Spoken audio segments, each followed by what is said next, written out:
Nos cantos 6 e 7, Dante e Beatriz chegaram ao segundo céu, que é o céu de Mercúrio, onde estão aquelas almas bem-aventuradas que em vida foram muito famosas, muito conceituadas, né?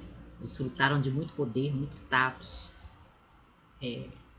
na sua vida terrestre, né? E muitas buscaram isso. E aí elas se encontram neste céu. E agora o Dante e a Beatriz estão conversando, né? Com o imperador romano Justiniano, que já tinha feito uma aparição no final do canto anterior. E aí o Justiniano faz uma longa explanação sobre a história de Roma, sobre a própria conversão dele, né? Que ele era um herege e aí ele foi orientado, né, pelo caminho certo para crer na dupla natureza de Cristo, né? A natureza divina e a natureza humana, porque o Justiniano não acreditava nisso. E o que ele fez, né, quando ele assumiu o poder. E ele vai falando também de outros imperadores também, inclusive imperadores anteriores a ele. Faz várias colocações que soam um pouco assim como elogiar o Império Romano e elogiar a história de Roma, né, de um modo geral. E faz a gente pensar o quanto disso é provocado pelo fato de Dante ser italiano, né, e estar voltando ao passado da Itália, mostrando, né, nessa explanação extensa do Justiniano no canto 6, a glória, né, a glória daquele período e daquela civilização e dos primeiros cristãos, portanto, né. Mas essa longa explanação do Justiniano, todas as coisas que ele fala com Dante e Beatriz, deixam uma dúvida no Dante, né? E no canto 7, então, ele não quer falar, mas como sempre, a Beatriz vai perceber a dúvida dele, né? E vai começar a explicar. Porque a dúvida do Dante é por que Jesus teve que morrer, né? Por que teve que passar por aquilo para nos resgatar, né? Não haveria uma outra maneira. E aí Beatriz vai explicar para ele que quando o primeiro homem pecou, né? O homem não nascido, que é Adão, ele como que passou essa herança de pecado e como uma espécie quase de doença para toda a raça humana, né? Para todos nós.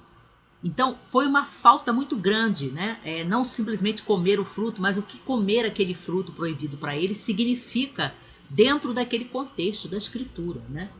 De você comer porque você quer saber tanto quanto Deus, porque você quer ser igual a Deus, né?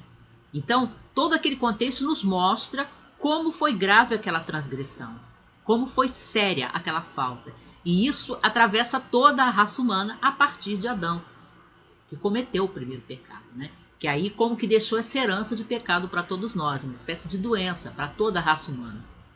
Então, é uma falta muito grande, diz a Beatriz.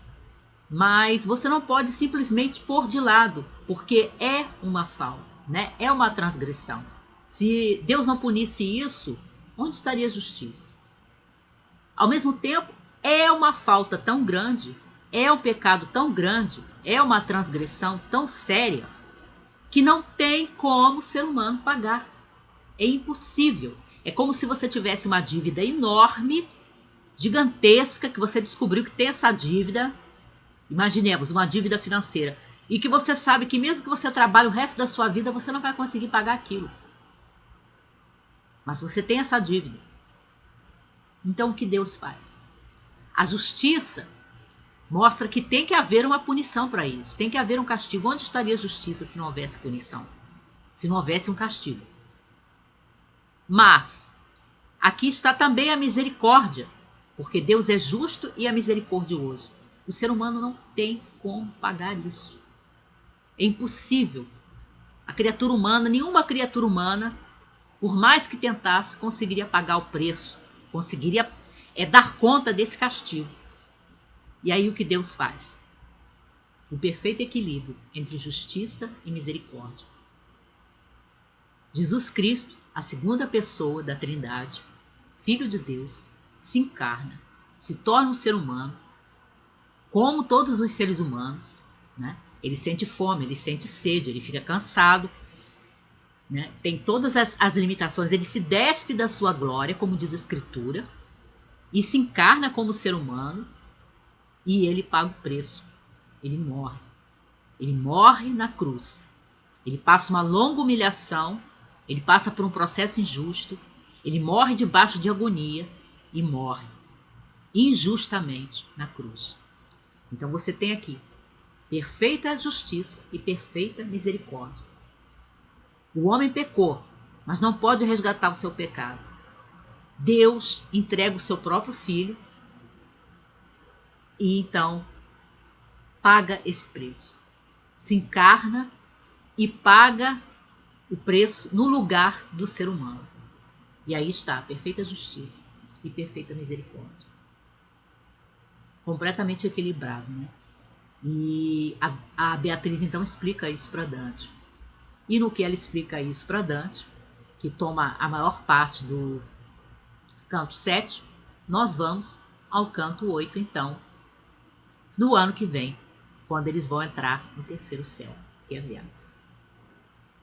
E até 2017.